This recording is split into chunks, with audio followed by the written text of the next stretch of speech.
শুকনো কড়াই এলাচ, দারচিনি, শুকনো লঙ্কা আর জিরে দিয়ে নেড়ে নেব। এবার ওর মধ্যে আদা, রসুন, লঙ্কার পেস্টটা দিয়ে দেব। এবার এর মধ্যে পেঁয়াজ বাটাটা দিয়ে একটু নেড়ে চেড়ে নেব। এবার তেজপাতা দিয়ে টমেটো বাটা আর ধনে, জিরে, হলুদ গুঁড়ো দিয়ে মশলাটা ভালো করে কষিয়ে নেব। আপনারা খেয়াল করেছেন আমি কিন্তু কোনো তেল ব্যবহার করিনি। আলুর দম হলেই পাশ থেকে আওয়াজ আসে, লুচি নয় পরোটা। আচ্ছা আপনারাই বলুন, একদিনে বেশি তেল খাওয়া কি ঠিক? তাই আলুর দমে নো তেল। মশলা কষানো হয়ে গেছে, এখন সিদ্ধ করা আলু খোসা ছাড়িয়ে মশলার মধ্যে দিয়ে দেব।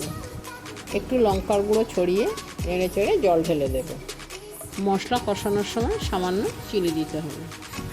এটা হোক, ততক্ষণে সাদা তিল আর পোস্ত দিয়ে একটা পেস্ট বানিয়ে নিই। এবার স্বাদ মতো নুন দিয়ে ওই পেস্টটা ওতে দিয়ে দেব। এখন এতে টক দই দেব। আপনারা আলুর পরিমাণ বুঝে টক দইটা ব্যবহার করবেন, কারণ এতে টমেটো দেওয়া আছে, বেশি টক হয়ে গেলে ভালো লাগবে না। হয়ে গেলে গরম মশলা ছড়িয়ে নামিয়ে নেব। পরিবেশন করার আগে হাফ চামচ মতন বাটার ব্যবহার করেছি।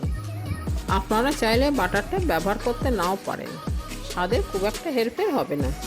এইভাবে বানিয়ে কেমন লাগলো অবশ্যই জানাবেন। আশা করি হতাশ হবেন না। আর ভালো লাগলে আমার চ্যানেলটাকে সাবস্ক্রাইব করে দেবেন।